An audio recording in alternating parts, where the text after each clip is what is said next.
अच्छा।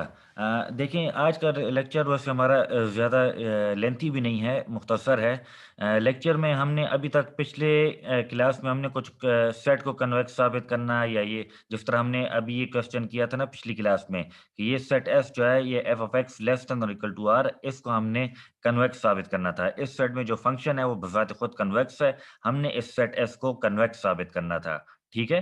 तो हमने फिर इसको कन्वेक्स साबित किया। फिर यहाँ पर हमारे पास एक और सेट था इस क्वेश्चन में। इसमें जो ये फंक्शन हमने लिया हुआ था ना कि x1 log of x1 plus x2 log of x2, ये भी अब फंक्शन हमारे पास कन्वेक्स है। हमने सेट को कन्वेक्स साबित करना था, लेकिन सेट एस के लिए हमने कोई कैलकुलेशन नहीं की, क्योंकि सेट एस को हम उसी तरह इस क्वेश्चन के मुताबिक, ये जो अभी आप ये जो मेरा कर्सर जिस पर चल रहा है, इसी तरीक़ेकार के मुताबिक आप इस सेट एस को कन्वेक्स साबित कर सकते हो। लेकिन ये फंक्शन वैसे कैसे कन्वेक्स है? मतलब आपको इस क्वेश्चन में तो ये कहा गया है ना कि ये जो सेट एस है, जिसमें x1 log of x1 plus x2 log of x2 ये लेस देन और इक्वल टू 2 है, इस सेट एस को आपने कन्वेक्स साबित करना था। लेकिन इसमें जो हमने फंक्शन लिया हुआ है, ये कैसे कन्वेक्स है? तो ये इस तरह कन्वेक्स है कि मैंने आपको पिछली क्लास में एक थ्योरम करवाया था विदाउट प्रूफ का, ये वाला थ्योरम। इस पर मेरा कर्सर भी अभी आ रहा है कि ऐसा फंक्शन जिसके पार्शियल डेरिवेटिव एग्जिस्ट भी करते हों और कंटीन्यूअस भी करते हों, तो वो फंक्शन कन्वेक्स होगा अगर वो इन 2 प्रॉपर्टीज को सैटिस्फाई करे। पहली प्रॉपर्टी तो ये है कि उसकी जो हेसियन मैट्रिक्स है, हेसियन मैट्रिक्स क्या होती है? हेसियन मैट्रिक्स को भी मैं ज़रा रिकॉल कर लेता हूँ। हेसियन मैट्रिक्स में हमारे पास ये जनरली हेसियन मॉड यहाँ पर हेसियन मैट्रिक्स में हमारे पास अगर फर्ज करें n वेरिएबल्स हैं, तो पहले रो में उस n वेरिएबल्स के निस्बत पार्शियल डेरिवेटिव होते हैं। फिर दूसरे वेरिएबल की निस्बत से पार्शियल डेरिवेटिव होते हैं, डबल पार्शियल डेरिवेटिव होते हैं, सेकंड ऑर्डर पार्शियल डेरिवेटिव होते हैं। मतलब यहाँ पर होगा अगर t1 है, तो इस जगह पर double partial derivative with respect to t1, फिर यहाँ पर double partial derivative with respect to t2 and then t1, और इसी तरह करते-करते ये tn मैंने आपको पिछली क्लास में बता दिया था, ये tn है कि double partial derivative with respect to tn and then t1, ठीक है? इसी तरह सेकंड रो में हमारे पास ये सेकंड रो में हमारे पास अगर T2 वेरिएबल है, तो पे इस जगह पर ये मतलब सेकंड रो में पहला जो एलिमेंट होगा वो double partial derivative with respect to T1 and then T2, फिर इसी तरह T2 स्क्वायर, इसी तरह हम करते जाते हैं।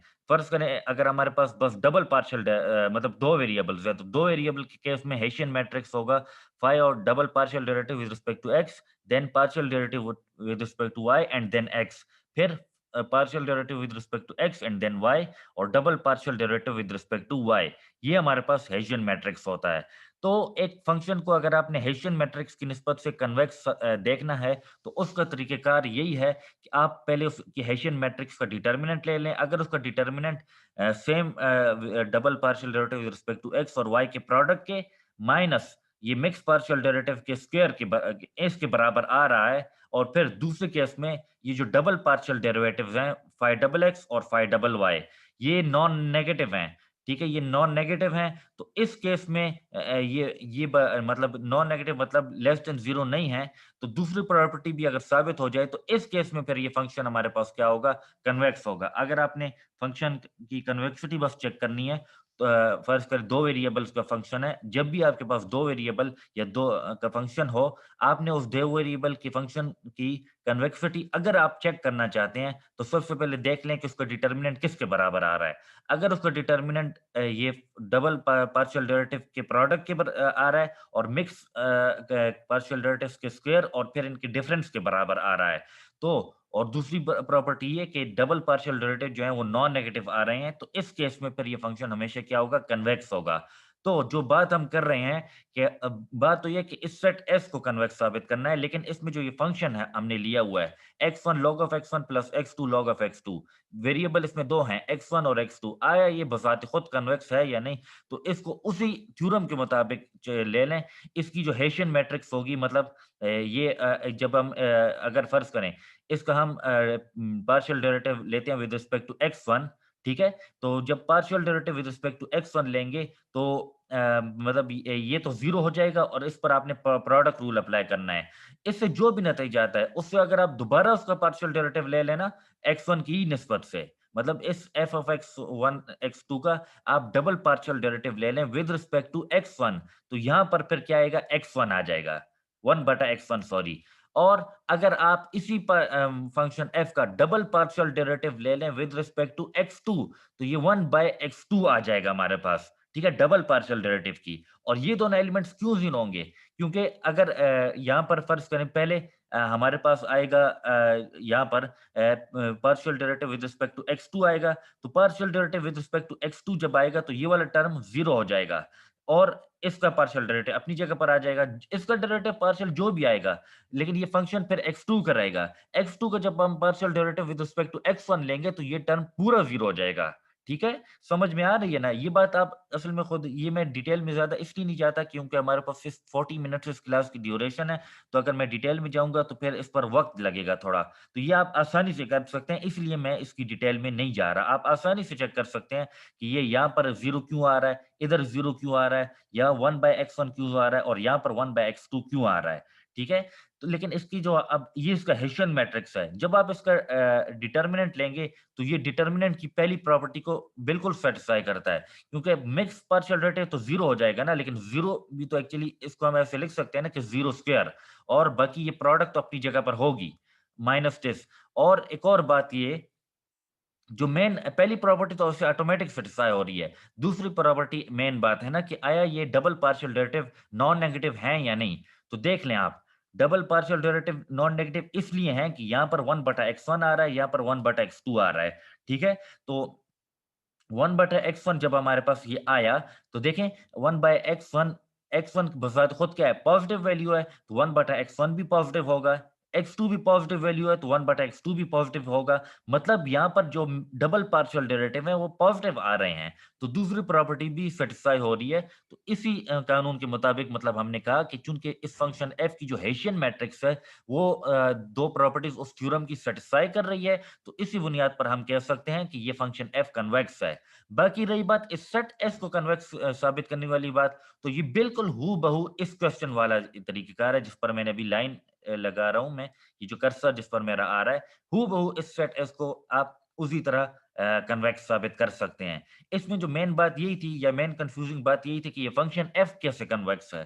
तो फंक्शन एफ कैसे कन्वेक्स है तो ये मतलब ये आपने उसी थ्योरम को आपने इस्तेमाल करके आपने करना होगा। उस और वो जो थ्योरम है, ये थ्योरम चूँकि इस थ्योरम का कोई नाम नहीं है, ये थ्योरम भी हमने विदाउट स्टेटमेंट हमने कोट किया है, क्योंकि इसकी प्रूफ की इतनी कोई ख़ास ज़रूरत नहीं है।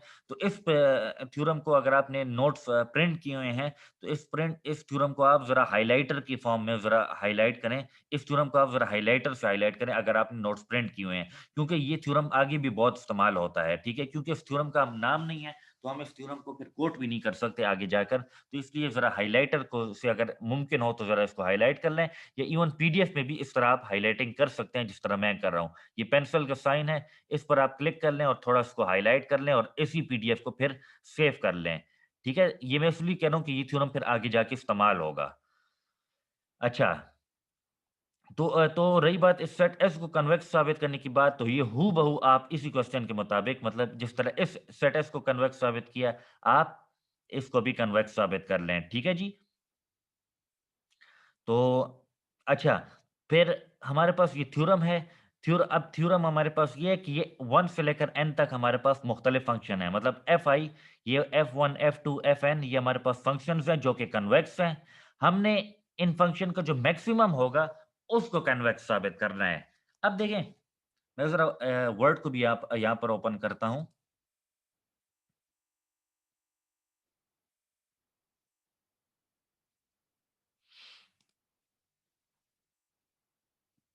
यहाँ पर अब मैं एक आपको वर्ड को ज़रा ओपन कर लूँ कि मैक्सिमम ऑफ द फंक्शन से क्या मुराद है?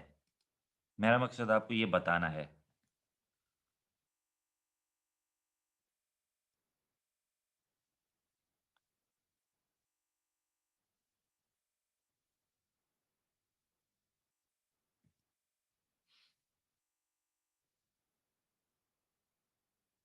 अच्छा जी।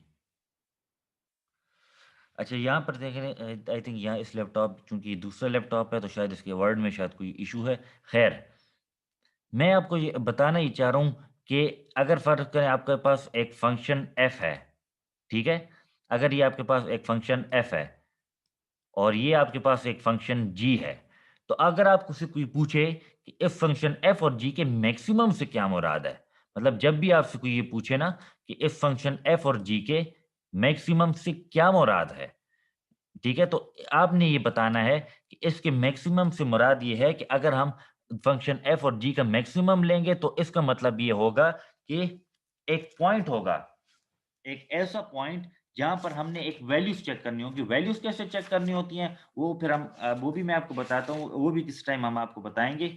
लेकिन जो बात मैं आपको बता रहा हूँ कि आया जब आपसे कोई बोले कि ये फंक्शन आपके पास मैक्सिमम है यानी ये इसमें क्या बात है, तो देखें असल में जब भी आपसे कोई पूछे कि फर्ज करें एक फंक्शन f और g है, इसके मैक्सिमम से क्या मुराद है, आप एक ऐसा करें, एक ग्राफ ड्रा कर लें। ग्राफ ड्रा कर लें, फर्ज करें ये मेरे पास एक फंक्शन f का ग्राफ हो गया और ये मेरे पास फर्ज करें एक फंक्शन g का ग्राफ हो गया।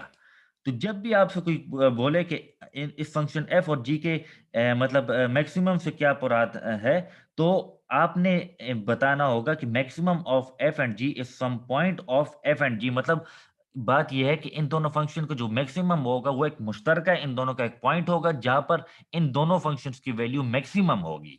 मतलब मैक्सिमम ऑफ दो फंक्शंस का आप जब भी लेंगे तो उसका मतलब यही होगा कि आपने एक ऐसा पॉइंट देखना होगा एफ और जी का जहां पर इनकी वैल्यू हमारे पास क्या हो, मैक्सिमम हो। इनका एक मुश्तरका पॉइंट आपने देखना होगा, ठीक है? तो यहाँ पर जब हमारे पास n फंक्शंस हैं तो इनका मैक्सिमम अब हमारे पास जो भी आता है, लेकिन हमने इनके मैक्सिमम को भी बजाते खुद कन्वेक्स साबित करना है। तो देखें हम इस तरह कर लेते हैं कि हम इस फंक्शन एफ आई ये जो का जो मैक्सिमम है इसको फंक्शन एच का नाम दे देते हैं और हमने वही बात ना इसको कन्वेक्स साबित करना है। तो कन्वेक्स साबित करने के लिए ये प्रॉपर्टी ये है हमारे पास। लेकिन h of lambda x plus one minus lambda y किसके बराबर होगा? ये बराबर होगा maximum of the function value at lambda x plus one minus lambda y, इसके बराबर होगा हमारे पास, ठीक है ना? लेकिन फंक्शन एफ आई जितनी भी है एफ वन से लेकर एफ एन तक ये सारे बजाते खुद क्या है, मैक्सिमम है हमारे पास, सॉरी कन्वेक्स है हमारे पास।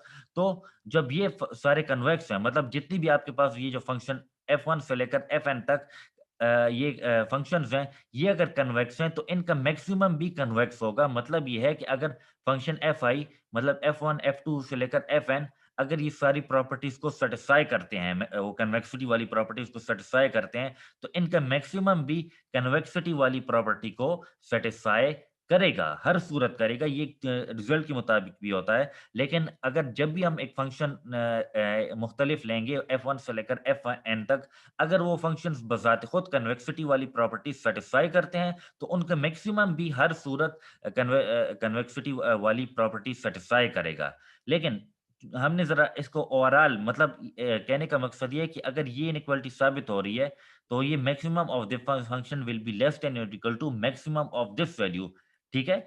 तो अब लैम्ब्डा तो चूँकि हम कांस्टेंट है, वो हम मैक्सिमम से बाहर निकाल सकते हैं। जब हम 1 माइनस लैम्ब्डा और लैम्ब्डा जब इस मैक्सिमम से बाहर निकाल देंगे, तो यहाँ पर ये मैक्सिमम थोड़ा मिस हुआ हुआ है, इसको ज़रा नोट कर लें। जब हम लैम्ब्डा और 1 माइनस लैम्ब्डा इस मैक्सिमम से बाहर निकाल देंगे, तो ये maximum of function F I और ऑफ एक्स और एफ आई ऑफ वाई बच जाएगा।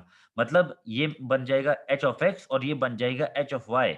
मतलब अगर आप देखें तो ये h of lambda x plus one minus lambda y ये लेस देन इक्वल टू आ रहा है lambda h of x plus one minus lambda h of y. मतलब एच फंक्शन भी कन्वेक्सिटी वाली प्रॉपर्टी को सेटिस्फाई कर रहा है, ठीक है जी? और यही हमारे पास इस थ्योरम का प्रूफ है। अब इसी तरह एक और हमारे पास नतीजा है, एक और थ्योरम है हमारे पास। वो रिजल्ट ये है कि अगर हमारे पास एक फर्ज करें एक पॉजिटिव इंटीजर है r which is less than equal to some integer n और हमने फंक्शन g इस तरह से डिफाइन किया हुआ है कि it is equal to the sum of r largest elements of x। हमने साबित ये करना है कि फंक्शन g जो है वो कन्वेक्स है। लेकिन यहाँ पर देखना ये जरूरी है कि इस फंक्शन में ये जो लार्जेस्ट वाली बात है इससे क्या मुराद है। देखें लार्जेस्ट से मुराद यहाँ पर ये है कि अगर मेरे पास एक फंक्शन g है उसकी वैल्यू है फर्ज करें 0 1 -2 और 4।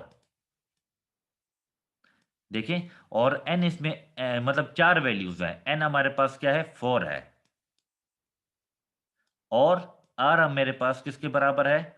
2 के बराबर है। n 4 के बराबर और r 2 के बराबर है मेरे पास। तो देखें, जब यहाँ पर ये बताया गया है कि it is function g is equal to sum of r largest element of x, तो यहाँ पर n अगर 4 है और r 2 है, तो मतलब sum of 2 largest elements of x।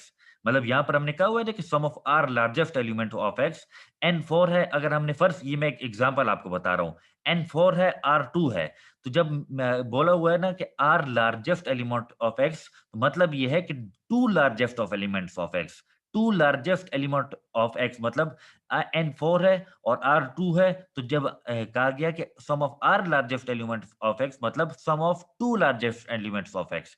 और टू लार्जेस्ट एलिमेंट्स यहाँ पर कौन से बनते हैं? एक 1 बनता है और एक 4 बनता है। तो इस केस में मतलब ये फंक्शन आएगा 1 plus 4 which is equal to 5। ये मैं आपको एक मिसाल के तौर पर समझा रहा हूँ कि अगर फर्ज करें आपके पास n4 हो, r2 हो और ये चार वैल्यूज आपको गिवन हो, तो फंक्शन g जिस तरह डिफाइन है तो उसका मतलब यही होगा कि sum of two largest element of x।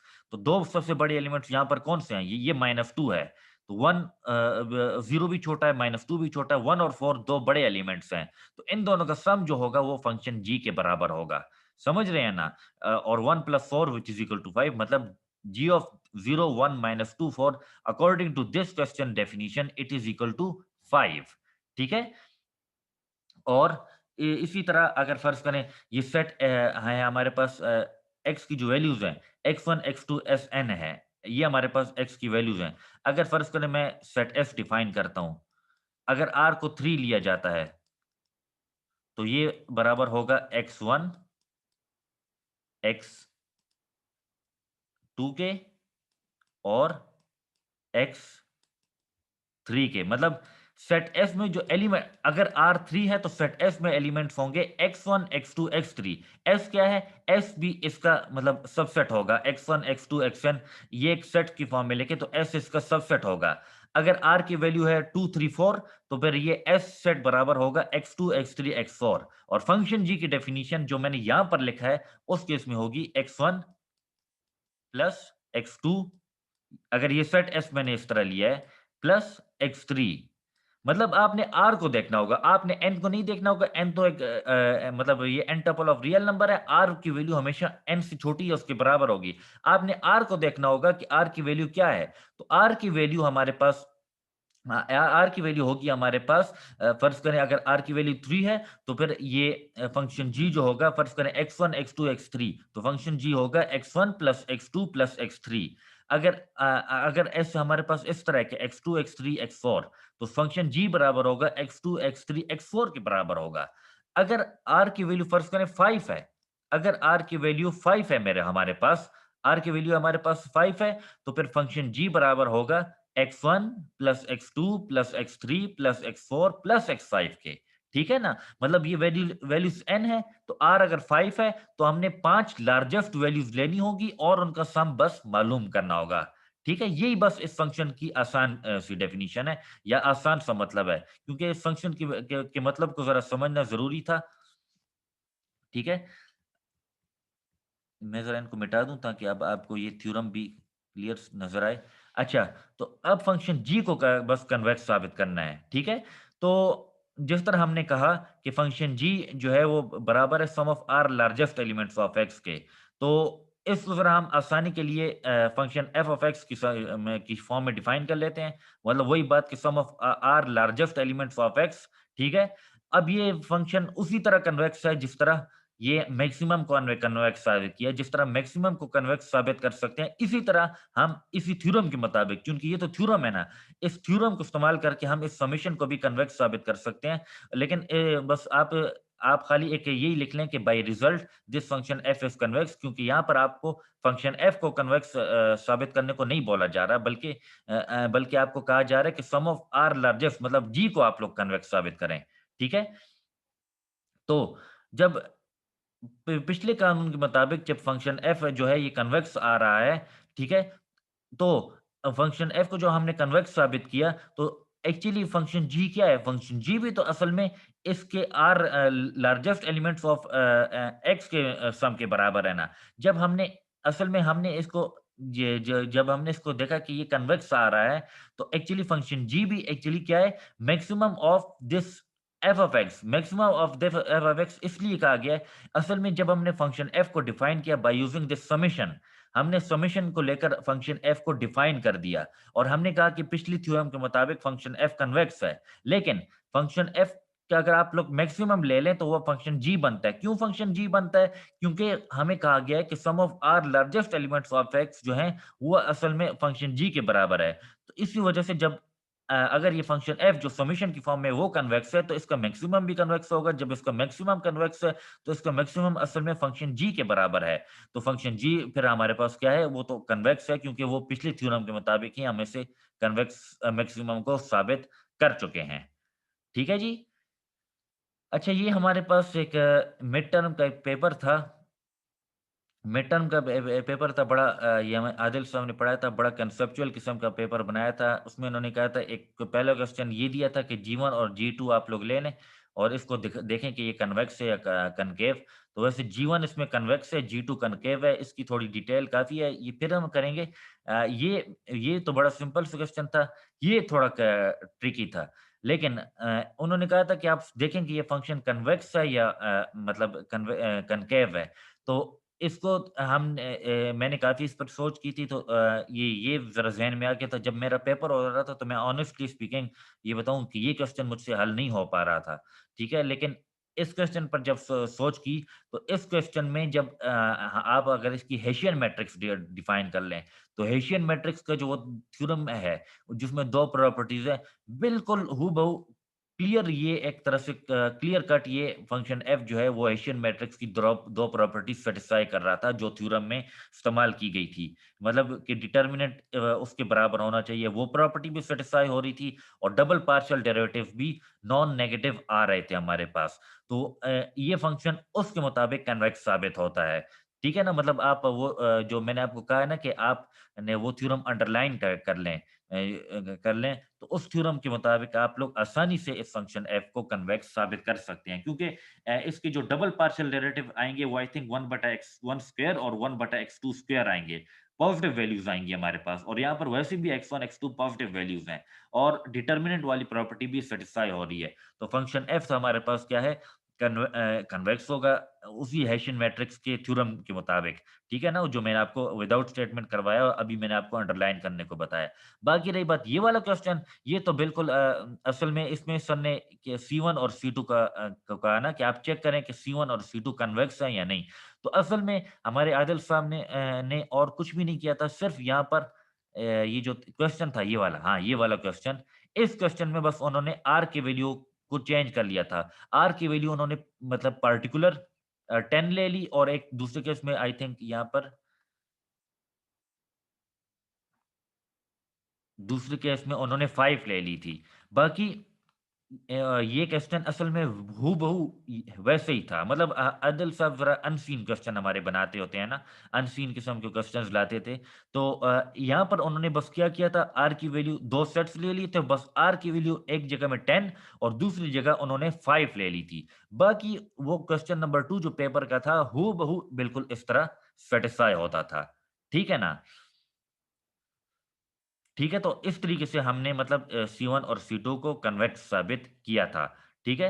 हाँ, जब मतलब ऑनेस्टली स्पीकिंग मैं जिस तरह कह रहा हूँ ऑनेस्टली स्पीकिंग कि मैंने ये 2 सवालात तो हल कर लिए थे और ये क्वेश्चन मैं हल नहीं कर पाया था, जिसकी वजह से मेरे 10 मार्क्स चले गए थे। और इवन ये हमारी क्लास में सिर्फ़ 1 स्टूडेंट था वो उसने हल कर लिया था, बाकी सारे स्टूडेंट इसको हल नहीं कर पाए थे। फिर इसकी काफ़ी डिटेल है, कभी मौका मिला तो चलिए हम इसको डिस्कस कर लेंगे। लेकिन मेरा मकसद ये था कि आपसे ये पेपर भी ज़रा शेयर कर लूँगा आज, ठीक है?